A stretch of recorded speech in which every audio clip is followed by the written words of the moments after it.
Hello, everyone. Welcome to the MSU Wealth Management Association podcast, a show where two Michigan State students take turns interviewing financial advisors and other professionals in the wealth management industry to figure out if a career in the financial planning space is right for them.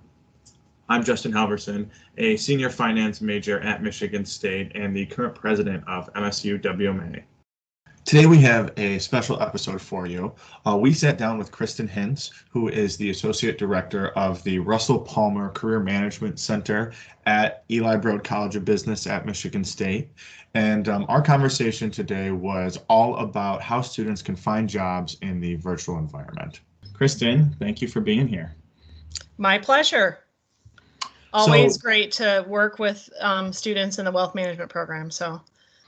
Awesome. We're so happy to hear from you today. So today it's kind of a special podcast where we are trying to figure out how our members and how students can navigate this virtual recruiting environment. So first, before we get into all those details, can you tell us a little bit about yourself and how you ended up at the Russel Palmer Center?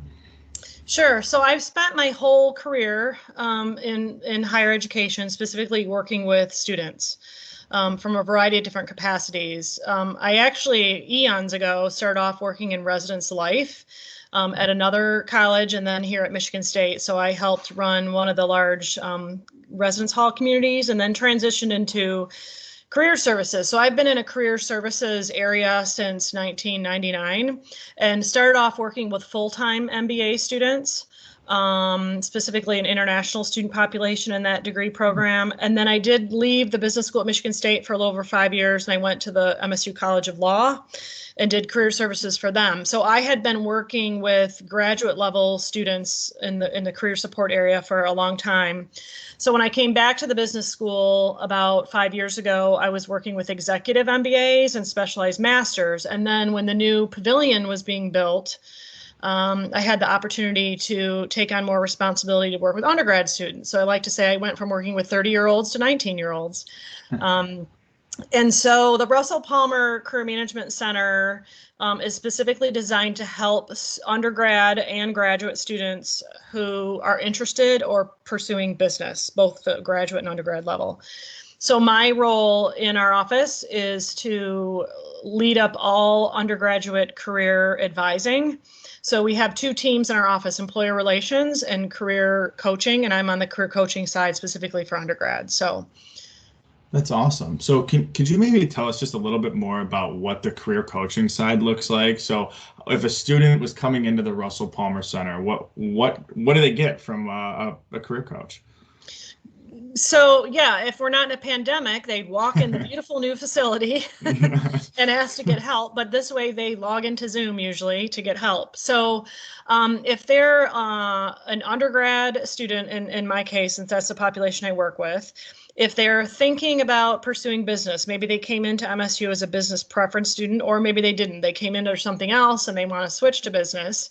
They could have a conversation with someone about business careers and exploring the different majors.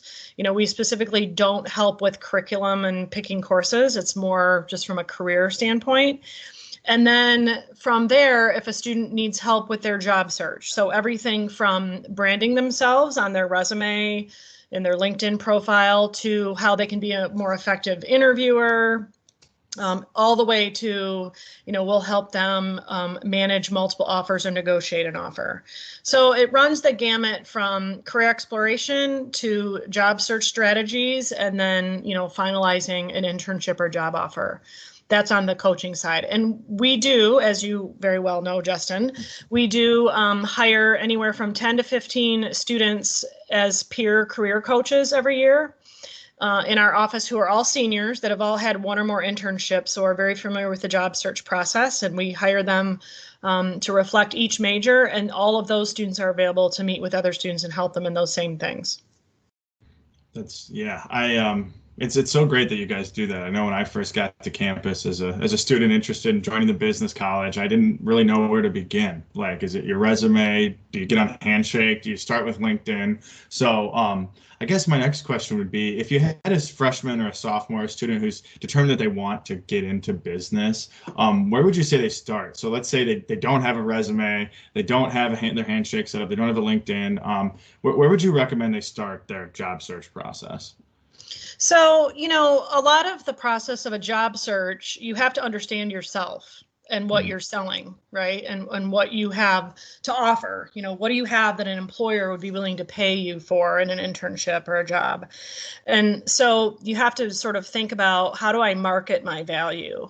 And in this day and age, the way we market our value to land a new job or an internship is through resume, a LinkedIn profile, even a Handshake profile, right? So you have to kind of know how to market that. So I would ask them if they're familiar with our recommended resume template.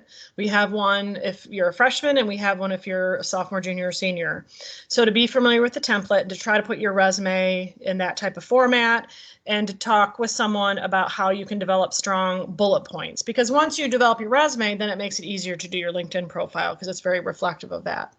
And then certainly, starting on Handshake, you can have a profile in Handshake, which is our online career management system, where all things sort of recruiting, job postings are there, and that the Handshake profile would mimic your LinkedIn and resume as well. So those are kind of the three ways a student would brand themselves in writing. And our office would be able to help with all of that, both in developing the bullet points, getting it into a sort of a one-page resume format, giving some advice on a LinkedIn profile, that kind of thing. So those are the three main areas. Okay. And it sounds like, so those were things that they should be doing like before COVID. Definitely should be doing before COVID. Do you think that those are more important now? And I guess the second way to ask that question is, what do you think are the things that have changed for students now that they are looking for jobs in a completely virtual environment? Right. Well, from an employer perspective, they would say, hey, this is easier in some ways, right? We don't have to travel to a campus. We don't have to stand in a hallway and try to catch students as they're walking by or at a career fair. We can just open up the link, and we'll hope students will come chat with us virtually. So in some ways, it's much easier. But the other thing that's happening in our situation right now is that employers, it's harder to forecast their hiring needs, right? So a lot of employers will come to a campus career fair, or give an information session, or a table in the BCC hallway to start meeting students, putting faces with resumes. That can't really happen. Plus, they do that almost 9 months in advance of when they need someone. And in this situation we're in, it's harder for them to forecast that and to know that. It's just more, so my point is, it's more just-in-time hiring. So an employer might normally hire 5 to 10 interns into their organization. They're not sure if they're going to have that many or need more. So they will likely post the positions or recruit a little bit later, which that works to the advantage of some students who are more actively seeking later into the school year, right?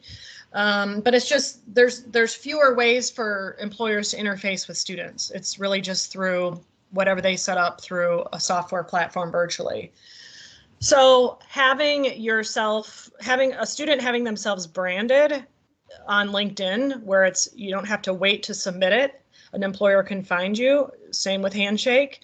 Having your resume updated and having it visible in those spots makes you always available. You don't have to wait to submit something to apply, if that makes sense.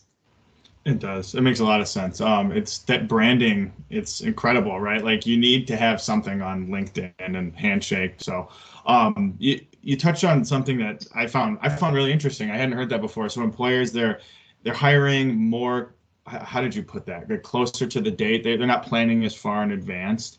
So are the recruiters even still hiring? Like, does a student, like, how can a student right now, I know last year I got my internship this time, right? At the beginning of the school year, I kind of planned it out, went to a couple career fairs.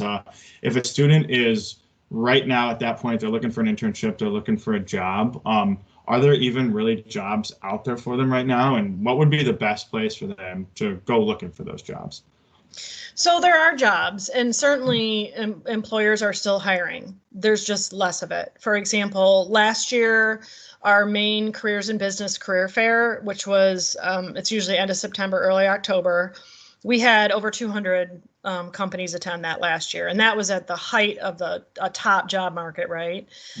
This year, right now, we're 3 weeks out from the career fair this year, we're at 135.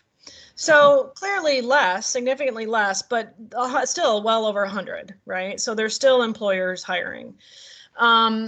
So, the second part of your question is who's hiring in the industries might change a little bit. I mean, we can open up the Wall Street Journal or read the Morning Brew, and it doesn't take long to figure out that certain industries are thriving and certain industries are not. Hospitality is being killed, right?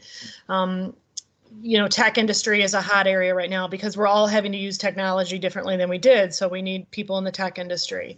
Any sort of online B2B businesses, that's up right now. But any sort of manufacturing, right, that produces products that we aren't buying, that's a risk right now. It just depends. I mean, it's booming back up. Like, airline industry, Boeing, for example, hurt really bad. Where Amazon is, hiring a ton. So, we can figure out based on industries, but that's changing every few months as well. So there's a second part to your question about what students should be doing. I mean, if you're an undergrad student and this is your first internship or maybe your second internship or your first job outside of finishing your degree, you're graduating in May, this is very early on in your career. You're just wanting to get experience and you're wanting to get your foot in the door somewhere. So it's important to be flexible. I always ask students when I meet with them, do you have any restrictions geographically? Are you most passionate about certain industries over other industries? Are there certain areas of finance that you're more interested in other areas? Because the more limited you are in those areas, the harder it's going to be, right? If you're willing to go anywhere, and you don't have to stay in just Detroit, for example, or if you're open to any industry, that just makes a job search a little more easier, especially in a tough market. So it sounds like if students have an opportunity, then they should probably take it. Something's better than nothing at this point. Well, right, of course. I mean, yeah. You're hedging by a student is hedging if they're turning down their one offer they have, especially this far away from summer or graduation. Is it worth taking something that you're relatively satisfied with, nothing's perfect, versus not having an internship or being unemployed? Any job is better than no job, right? But that's where in this market right now, it might work to someone's advantage because employers might be hiring later. So then you don't have to make a decision on an offer so early, except if you interned there before. So.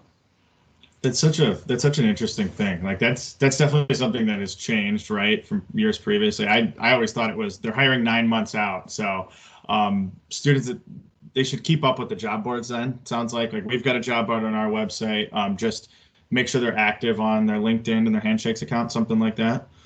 So, in a normal market, probably 50 to 60% of employers hire 9 months in advance for interns and full-time. But the other 40 to 60%, they hire closer to summer, right? Mm-hmm. What I call more just-in-time hiring, more immediate need, direct hire, they sometimes call it.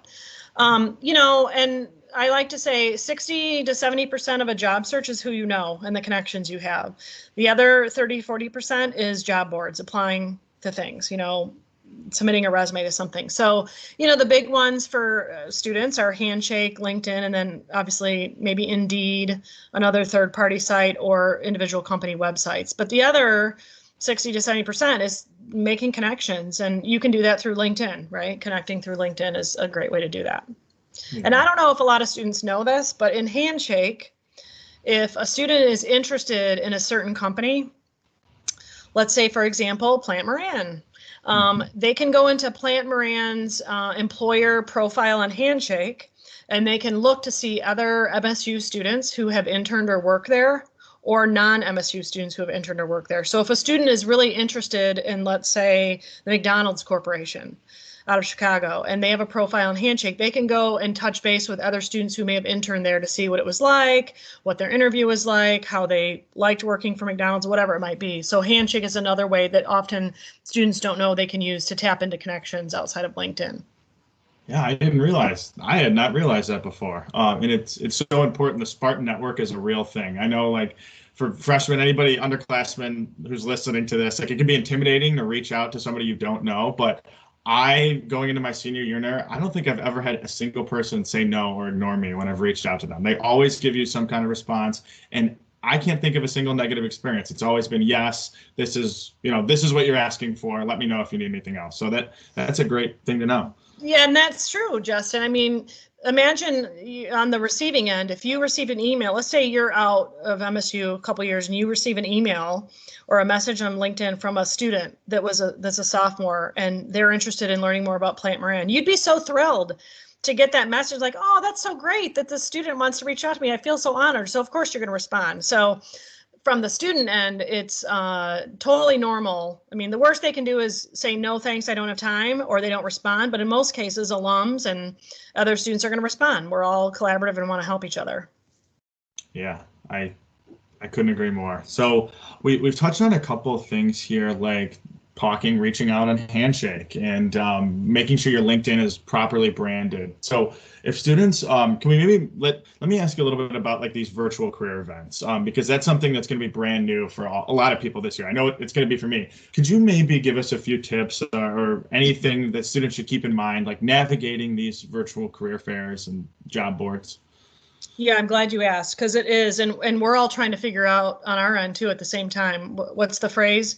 We're trying to sail the ship in the middle of the storm. The So new normal, right? Right. Our office and larger MSU career offices, we contracted out with a platform called Easy Virtual Fair. It's abbreviated as EVF, you'll see. And we have 3 resources specifically available in our D2L community. So if you're a business Broad admitted student or major declared, you have access to our D2L community. And if you go to the folder on Career Fair First Impressions, there's several things in there, but one of them is a PDF that walks you through screenshots of what the platform will look like. There's a short, I think, 4-minute video on what it will look like. And then the last resource related to the virtual career fair platform is tips for what students can do to prepare for the fair and what they do while they're in it. And the biggest difference that students will experience if they've been to an in-person career fair before is that in lieu of talking to an employer, waiting in line and talking to an employer face to face, instead what students have to do is send a chat. And students have the option to do a private chat or a public chat. And on the other end, on the employers, they may have 3 or 4 representatives, but the student doesn't know who they need to talk to. So this tip sheet will give advice about how you enter that employer booth or pavilion and make a public chat and say, hi, my name is Kristen Hintz. I'm a finance major seeking internships. Who do you suggest I talk to? Send the chat. And then they'll respond back with either talk to so-and-so at the booth or here's a video link to talk to so-and-so. And then it becomes more face-to-face. So what we're suggesting students do is they have a document where they can cut and paste different things they want to say. Of course, it's very imperative that the spelling is perfect and grammar is perfect. This isn't texting chat, right? It's typing in your introduction, which is so different than what we've usually done, correct? So in the D2L communities, there are those resources specifically about the platform. And then we also have other resources related to sort of what we call a conversational tool. So if a student is invited to have a video conversation with an employer that's more back and forth, like through a video, then this conversational tool helps them formulate, okay, what is the story I want to tell about my skills and my experience that best highlights, why they'll want to ask me for an interview. And there'll be opportunities to upload your resume. So students have to make sure and start in Handshake, go to the Finance Association Career Fair next week or the Careers in Business Career Fair the following week. See the employers that are coming, and obviously as we get closer to the date, those will be more updated. research the companies they want to talk to, see who's hiring for what, and then formulate your plan, because you can't really get into the virtual career fair platform until the day of the fair. So just like in a regular fair, you want to be prepared before you enter the Breslin Center and who you talk to. You want to do the same thing here. Are employers listing who the people on the other side of the chat box are? So you'll be able to see who you're talking to? So once you're at the fair, you mean the virtual fair? Or I guess both, before. Well, I don't think they will beforehand. Okay. In fact, even in a in-person fair, they don't have to know who's showing up till they get there. But once the virtual fair opens up and representatives are waiting, they'll say, yeah, you need to talk to so-and-so, she recruits for wealth management, or you want to talk to so-and-so, he will talk with you about being a financial analyst, or, so that's when you'll get names of people. Yeah.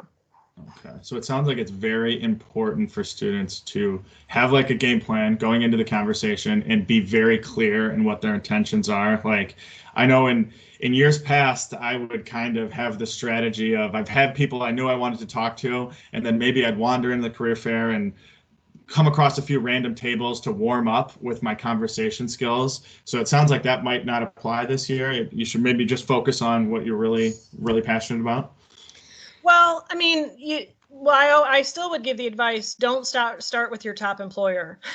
Warm up with your fourth or fifth employer down the list, right? But you do want to have a plan you don't want to be talking to a company that's only recruiting for marketing and you're not, you're a finance student. Yeah. So you want to know that. You don't want to be embarrassed in that sense. But keeping in mind that oftentimes the employer that lists the information in Handshake or what they're recruiting for could be very different than who you're talking to when you're at the event. Plenty of students will talk to a company they're really interested in, say Apple. They always want to work for Apple, and Apple only recruits for supply chain. Sometimes their resume gets forwarded to the right person in finance, and that happens. But this is all new for us, so we're not sure, if a company has 5 or 6 representatives and they can accommodate all the students waiting. I mean, it's a longer time period, right? It's multiple hours. But if it gets really busy, just like when you go to a real career fair, there's long lines, I don't want to wait in that long line. There's a similar thing here. Okay. So you definitely have to be prepared and show up early, but those are nothing new. That's something we should always be doing. Be prepared and show up early. So buttoning up that one there, just something off the top of my head, do you have any recommendations for what students should be wearing? Like, I know I don't want to be sitting there in a suit and tie over a chat box, but should a student be wearing business professional for these, if they're video chatting with recruiters at one of these events? Well, to be safe, I would say yes. Of course, you don't want to be sitting there in a suit and tie or some sort of dressy shirt if you don't have to. But if you are invited into a video conversation with someone and they're going to see you from the shoulders up, they're going to notice if someone has a tie on or not, or at least minimally a collared shirt for men. So, I think to err on the safe side, it could make a slight difference. And those are things that some employers will really notice. Some might not. Some, depending on your camera angle, you can't even really tell. But to err on the safe side for a situation like this, at least from the waist up, be in something professional. And don't stand up then. Don't stand, yeah. Yeah, make sure your background. That's the other thing too. Make sure you don't have any, not too messy closets in the background. It's pretty professional. If you're showing your face on camera, your first impression is all you got at this point. Really, right. Not all you got, but it means a lot. So Kristen, this has been great. I've got kind of a 2-part question here for you to wrap things up. So I guess first, do you think there's anything COVID has changed permanently for the campus hiring process, something that will never be the same? And then, so that's, I guess, on the negative side of the spectrum. But then on the positive side, is there any opportunities that have opened up because of COVID and because of this virtual environment that were maybe not there before? Yeah, great questions. So I think we're all figuring out and managing successfully how to conduct work virtually, right? Whether it's visual, audio, or electronic, we're all figuring out ways to do that. And employers are going to realize that they can save a lot of costs to their recruiting expenses if they can do more of that, continue to do more of this virtually. So I think we'll see a lot more phone screenings, video screenings, pre-recorded interviews that employers will want from candidates. That will not decrease a whole lot once we're ever back to normal, because that saves costs. At the same time, I know employers are really missing out on the fact that they can't come to campus and talk to students face to face. So that'll uptick a little bit, but once it gets down to weeding candidates out, we figured out a way to do that virtually, and they'll want to do that. I don't know. It's almost too early to tell with your second part of the question. What's going to change? I mean, I guess it's kind of the same question, just asked differently, right? It's hard to tell, but I think we had been moving in the direction of making sure students know how to get support and know how to get help and know how to get access to information without having to talk to someone. Everything from VMOC, which is our artificial intelligence resume software, and now we're trying to contract out with them for an interviewing AI software that they don't have to talk to a human being. So, for better or for worse, it makes it easier for everyone, but it also, the human being factor is set apart. And I think there's some real disadvantages to that. So we'll just start to see more of it, though, I think. I don't know if that answered your question. I might have missed part of that. Sorry.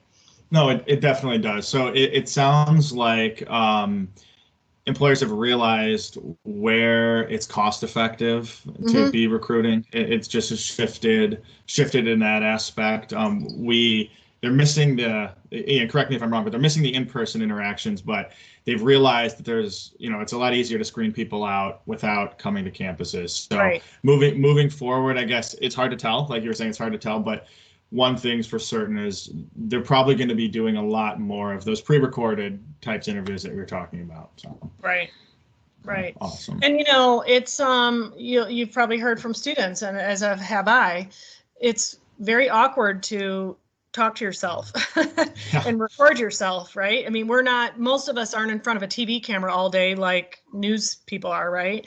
But we're getting used to it. And so students have to learn to be really comfortable recording themselves and listening to themselves. We offer a lot of great ways to do that. We're happy to review a pre-recorded response to some interview questions through a software we have right now called Interview Stream, because we often don't notice how much we do filler words, whether it's like or or whatever it might be. And it just takes listening to yourself or having someone else tell you that this has to be fixed. And that's what practice is for. So. Yeah. Well, Kristen, thank you so much. This has been great. This is going to help so many students. Last thing here, I'd open the floor up to you. Is there anything you think we didn't touch on today that might be important for a Spartan to know going into this school year? I think the biggest takeaway would be we want students to take advantage of all the things our office has to offer. Everything from a document review, like a resume or cover letter, LinkedIn, all the way to, I've got this job offer, I'm not sure if it's where it should be competitively, can I talk to someone? And then everything in between there, right? Most students don't interview well, most people don't interview well, and it takes practice to get better. So we'd rather have students practice with us and make mistakes, and it's not gonna matter. It just only makes them better. So the takeaway is to use our office. We also, back in the spring when COVID first started, we collected a bunch of resources related to sort of adjusting your job search during COVID, collected some links related to, side gigs, industries that are hiring, business schools across the country were reporting companies that were in hiring freezes or not. I can provide those links to you, Justin. You can share that with a group. So it's all those kinds of things that we're here to support students. I mean, our goal is to make sure students get practical experience outside the classroom and then jobs after graduation. And that's what we want to help with. So thanks for having me on. Absolutely, Kristen. Yeah, thank you so much. I know we have a link on our website where you can send your resume right to the Russell Palmer Center and get a peer career coach to review it for you. So, Kristen, it was great having you. Okay. Thanks again. Thank you. Take care. If you like what you heard today, hit subscribe on Apple, Spotify, or wherever you get your podcasts. The MSU Wealth Management Association is a student group at Michigan State aimed at training the next generation of financial advisors. For more information, check out our website, msuwma.com. See you guys next week.